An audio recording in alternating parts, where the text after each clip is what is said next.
semuanya and welcome to my channel Learning with Shalomie. Di video kali ini kita akan membahas materi trigonometri untuk matematika kelas 10.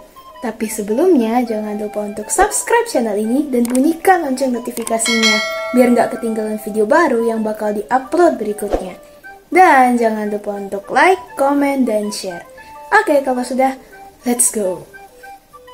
Oke, jadi kita akan membahas materi tentang trigonometri. Jadi yang paling penting untuk kita ketahui pertama kali saat kita belajar trigonometri yaitu tentang sin, cos, dan tan sendiri. Jadi bagaimana cara kita tahu nilai sin, nilai cos, nilai tan? Nah, di sini kita bisa lihat kalau sin itu sama dengan depan per miring. Maksudnya, nah jadi kita lihat di sebelah kiri ini. Di sini ada gambar. Lalu di sini ada garis merah. Dan garis merah ini membentuk sudut terhadap sumbu X yang horizontal ini ya. Dia membentuk sudut sejauh alfa. Ini huruf alfa kecil ya. Lalu di sini ada titik-titik biru. Ini semacam garis yang kira-kira terbentuk dari jarak antara titik merah di sini sampai ke sumbu X. Untuk mengetahui nilai sin alfa menggunakan perbandingan yang ada pada segitiga, ini kan gambarnya segitiga ya. Jadi untuk mengetahui nilai sin alfa, maka kita bisa mendapatkan depan sudut, yaitu yang biru ini, per miring atau merah. Sedangkan untuk cos atau cosinus, maka kita bisa dapatkan samping per miring. Jadi samping sudut per miring. Jadi kalau kasusnya pada gambar ini, di sini sudutnya, berarti yang ada di sampingnya itu yang hitam ini. Berarti samping sampai yang di titik biru ini ya. Berarti samping per miring yang merah.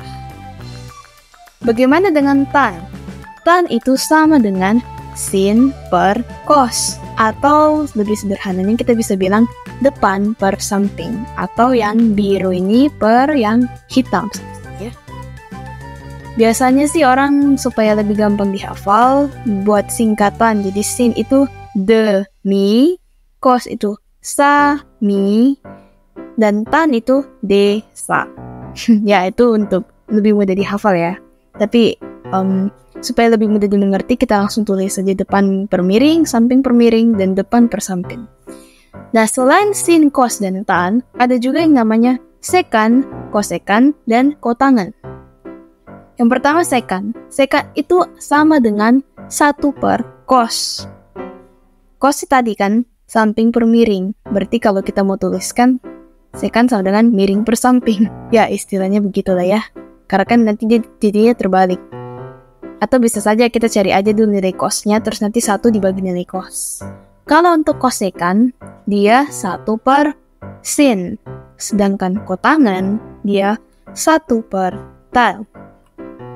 Oke, sepertinya sudah cukup jelas untuk bagian ini. Kita coba lanjut ke bagian berikutnya. Nah, di sini ada kuadran. Dalam menentukan nilai sin, cos, tan, dan sejenisnya, maksudnya dengan yang kosekan dan lain-lain tadi itu ya, kita kadangkala disuruh untuk menentukan nilainya, tapi diketahui sudutnya. Bagaimana caranya kita bisa tahu nilainya? Kita bisa pakai kuadran ini. Jadi ada 4 kuadran, ini 1, 2, 3, dan 4. Yang pertama kalau dia berada di kuadran 1. Maka misalnya kalau di sini kan kuadran 1 itu yang sebelah sini ya. Berarti dia di antara 0 dan 90. Kita ambillah contoh 30. 30 itu paling sering dipakai. Misalnya sin 30, maka hasilnya kita cukup cari tahu langsung sin 30. Kenapa? Karena di sini dibilang alfa. Alfa itu melambangkan sudut ya. Jadi maksudnya sudut yang dipakai dalam perhitungan nanti adalah langsung si sudutnya. Bagaimana caranya kita tahu sin 30 berapa? Itu ada di tabel trigonometri. Sin 30 itu 1/2. Jadi kita bisa langsung tuliskan misalnya kalau dia sin 30 karena dia ada di kuadran 1 berarti langsung sin 30-nya jawabannya 1/2. Kasus berikutnya adalah kuadran 2. Oh iya, tadi kalau untuk kuadran 1, semua nilainya itu pasti positif ya. Tapi kalau untuk kuadran 2, 3, dan 4, nah ini kita lihat sendiri kan. Di kuadran 2, sin yang positif, kuadran 3, tan yang positif, dan kuadran 4, cos yang positif. Untuk kuadran 2, misalnya ini kan di antara sudut 90 sampai 180. Kita pilihlah satu sudut, misalnya 100 berapa ya? 150 misalnya. Sin 150. Nah, karena sinnya positif, berarti positif ya. Di sini kita memakai rumus 180 dikurang alfa. Berarti kalau misalnya kita tadi sin 150, maka sudut dari soalnya itu kita kasih sama dengan kan 180 kurang alfa. Jadi misalnya tadi 150, berarti 150 sama dengan 180 kurang alfa. Sehingga nanti alfanya kita dapatkan 180 dikurang 150 hasilnya 30. Jadi untuk mencari tahu berapa sin 150, kita cukup memakai nilai alfanya tadi setelah kita cari menggunakan rumus ini. Begitu juga yang nanti berlaku untuk kuadran 3 dan kuadran 4. Kalau kuadran 3 bedanya ya dia ditambah alfa. Jadi di sini kan range-nya 180 sampai 270 derajat ya. Jadi misalnya 210 derajat lah. Oke, berarti 210 sama dengan 180 tambah alfa. Sehingga alfa sama dengan 210 dikurang 180 sama dengan 30 derajat. Ini kebetulan 30 semua ya. Bisa jadi beda. Terus untuk kuadran 4 dia memakai rumus 360 dikurang alfa. Kuadran 4 itu yang ini ya. Jadi 0 ini sama juga dengan 360 karena kan dia satu putaran, jadi dia kembali ke sini lagi kan. Jadi di antara 270 sampai 360. Caranya sama. Kita cukup sudutnya itu kita sama dengan kan 360 kurang alfa, dan nanti kita dapat nilai alfanya sama dengan berapa. Oke, itu untuk kuadran. Nanti kita akan kerjakan latihan soal supaya lebih paham. Tapi kita harus melihat untuk bagian yang terakhir dulu. Nah, ini adalah bagian yang sangat penting. Ya, tadi kuadran juga sangat penting ya. Dan ini bagian sangat penting berikutnya begitu ya. Yaitu identitas trigonometri. Ini paling sering dipakai, yaitu sin kuadrat alfa ditambah cos kuadrat alfa sama dengan 1. Kadang ada yang pakai theta atau beta, itu sama aja, itu untuk melambangkan sudut. Sudut yang tidak dituliskan atau tidak diketahui nilainya. Jadi, ini berlaku untuk semua jenis sudut. Sin kuadrat alfa ditambah cos kuadrat alfa sama dengan 1. Ini juga akan kita pakai di latihan soal, dan kita akan langsung menuju ke contoh soal pertama. Oke, ini adalah contoh soal pertama. Kita baca dulu soalnya. Carilah nilai dari cos 225, sin 150, dan kotangan 210. Oke, jadi kita kerjakan soal ini mengingat kuadran tadi ya. Jadi untuk yang bagian pertama, cos 225. Kita tuliskan kembali ya. Cos 225. Nah, di sini kita harus tahu 225 itu ada di kuadran berapa. Jadi, kita ingat-ingat tadi, apakah di antara 0 sampai 90? Tidak ya. 90 sampai 180 juga tidak. Apakah di antara 180 dan 270? Wah, ternyata benar. Berarti kita pakai yang rumus 180 ditambah alfa. Cuma karena di sini tidak bisa alfa, kita pakai A saja ya. Pakai alfa. Ini kita hapus dulu cosnya, kita urus sudutnya dulu. Supaya kita tahu nanti dia pakai cos berapa ya. Ini kita sama dengan kan 225 karena sudutnya 225. Oke. Terus kita pindah ruaskan seperti biasa. Jadi A sama dengan 225 dikurang 180. Kita dapatkan sama dengan 45. 45 derajat ya. Berarti kita akan pakai cos 45 derajat. Tapi kita ingat lagi, di kuadran 3 itu yang positif apa? Oh, ternyata yang positif adalah tan. Berarti cos tidak positif alias negatif. Nah, berarti kita bisa tuliskan nilainya adalah min cos 45. Cara dapatkan cos 45 ya kembali lagi ke tabel trigonometri. Dari tabel trigonometri kita tahu bahwa cos 45 nilainya 1/2 akar 2. Jadi kita bisa tuliskan minus 1/2 akar 2.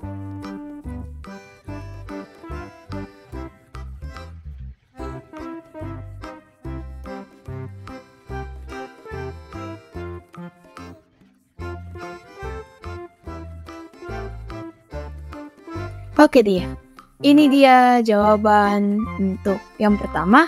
Lalu yang untuk bagian berikutnya, sin 150. Caranya kurang lebih sama ya. Sin 150, kita urus dulu sudutnya. Jadi 150 itu berada di antara bukan 0 sampai 90, tapi di antara 90 sampai 180. Berarti dia ada di kuadran 2. Berarti kita bisa tuliskan 180 dikurang alfa. Di sini kita pakai A ya, karena di sini tidak bisa pakai alfa. Ini sama dengan 150. Maka kita bisa dapatkan A sama dengan 180 dikurang 150, ini dipindah ruaskan. Jadi sama dengan 30. Ini yang sama dengan yang tadi kita bahas waktu bahas materi ya. Nah, karena dia di kuadran 2, sinnya positif. Maka kita bisa langsung tuliskan sin 30. Itu 1/2.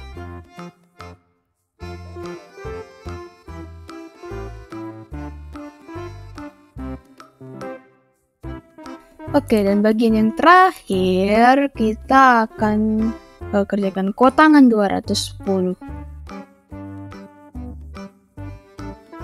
Oke, nggak usah takut ya. Kok kotangan tidak ada di tabel trigonometri? Oh, tenang, kita akan kerjakan. Jadi kita seperti biasa, kita urus sudutnya dulu. 210 itu ada di antara 180 dan 270, benar kan? Nah, karena itu berarti dia ada di kuadran 3 dengan rumus 180 ditambah alfa sama dengan 210. Berarti alfanya sama dengan 210 dikurang 180, hasilnya 30 derajat. Berarti karena terus kan kita tidak tahu kalau untuk kotangan, maksudnya kan tidak dituliskan tadi. Kita ubah kotangan itu kan sama dengan sepertan. Jadi kita bisa bilang 1 maksudnya dibagi tan 30. Dan 30 kan nilainya 1/3 akar 3. Jadi kalau 1 dibagi 1/3 akar 3 atau 1 dibagi akar 3 dibagi 3, itu berarti kita balik bentuknya jadinya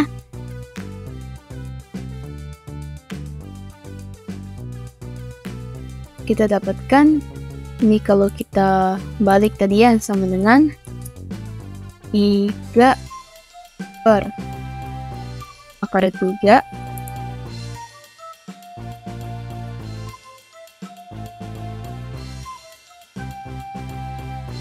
atau kalau kita rasionalkan akarnya menjadi akar 3.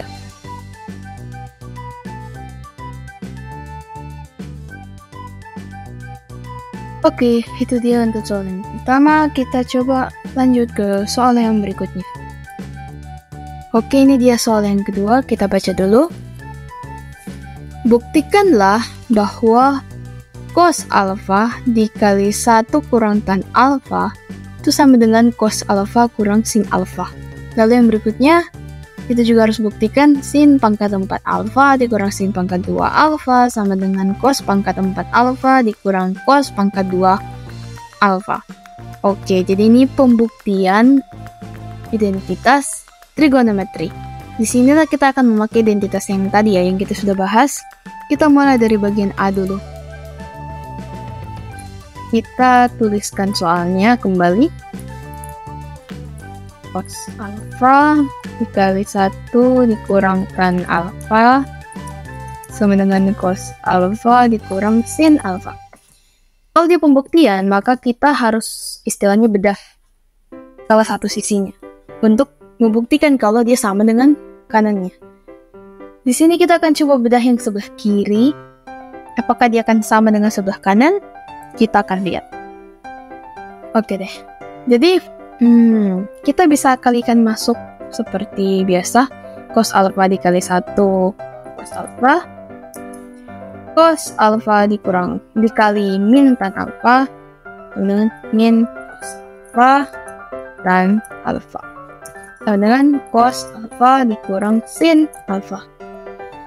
Nah, perlu kita ingat kalau tan itu kan sama dengan sin per cos. Jadi kita coba tuliskan ulang. Kurang cos alfa dikali sin alfa per cos alfa. Ini dengan cos alfa dikurang sin alfa. Nah, karena dia pecahan, kita bisa coret.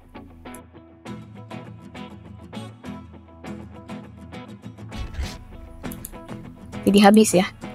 Nah, berarti kita sudah dapat langsung cos alfa dikurang, kan tadi sudah habis sin kali 1, jadi sin alfa sama dengan cos alfa dikurang sin alfa.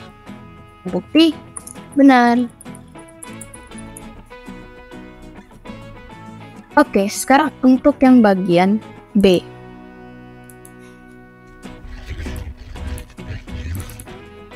Kita tulis ulang dulu ya soalnya. Sin ini tidak bisa tulis pangkat, jadi mungkin kita tulis 4 aja gini ya.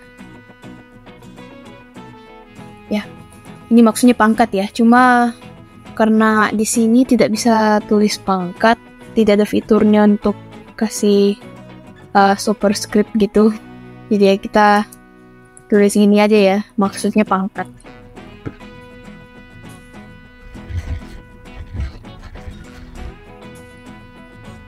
Oke deh, kita bedah satu-satu. Kita bedah, gimana caranya? Kita ubah dari yang pangkat 4 dulu ya. Pangkat 4 itu kan sama dengan 2 di pangkat 2 kan. Berarti kita bisa tuliskan sin pangkat 2 dipangkatkan 2. Pasti gini deh, biar lebih dimengerti. Karena nanti dipikir sinnya sin 4A, padahal di sini sinnya A semua. Osnya juga. Oke deh. Ya terus kembali sin pangkat 2A. Ini bisa ya.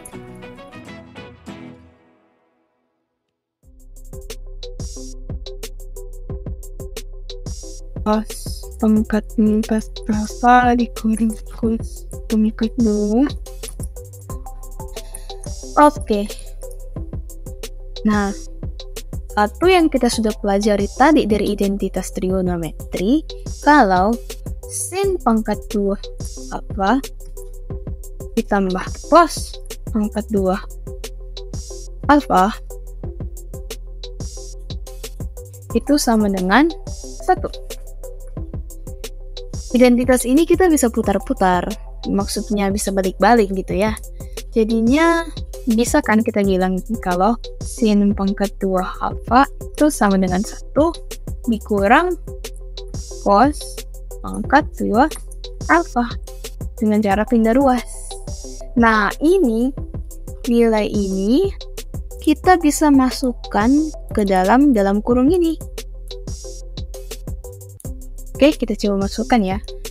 1 dikurang cos pangkat 2 alfa pangkatkan 2 dikurang. Nah, ini juga kan sama dengan ini, maka kita juga bisa ganti langsung 1 dikurang ini dalam kurung ya. minusnya. Karena dia untuk satu kesatuan. Cos pangkat 2 alfa. Ini kita tulis kembali. Kalau kita menguji, maka salah satu sisinya tidak boleh kita utak-atik sama sekali.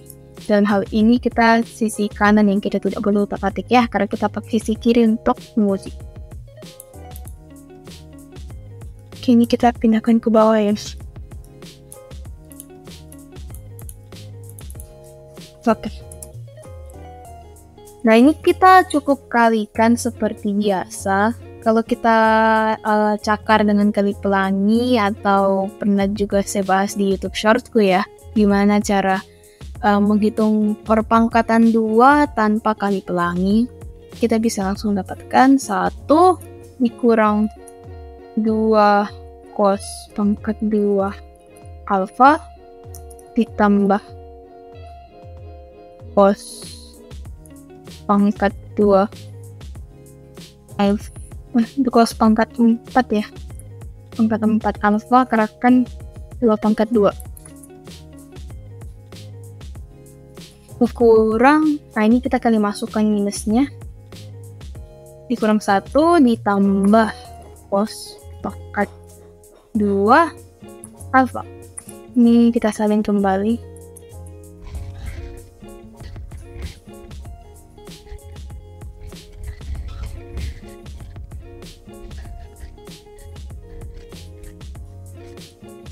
Nah, ini kita bisa langsung hitung supaya tidak ribet lihatnya, kita coret-coret ya. 1 ini kita bisa coret dengan minus 1 ya, karena 1 kurang 1 0. Lalu kita kelompokkan yang sejenis. Di sini ada min 2 cos pangkat 2 dengan plus cos pangkat 2. Ini kan bisa saling mengurangkan ya. Terus di sini ada yang cos pangkat 4 sendiri. Oke, sudah lebih gampang, kita tulis kembali sisanya. Jadi kita tulis yang pangkatnya paling besar dulu aja ya. Cos pangkat 4 alfa. Lalu di sini kan min 2. Yang ini plus, maksudnya berarti 1 kan? Berarti min 2 tambah 1 min 1. Min cos pangkat 2 alfa. Nah, sama dengan sebelah kanannya cos pangkat 4 alfa dikurang cos pangkat 2 alfa. Oke, jadi kita bisa lihat kalau yang di kiri sudah sama dengan di sebelah kanan, sehingga kesamaan ini terbukti. Oke, itu dia untuk pembahasan soal yang kedua. Oke, sekian dulu untuk video kali ini. Semoga bermanfaat and see you in the next video. Bye, thank you for watching.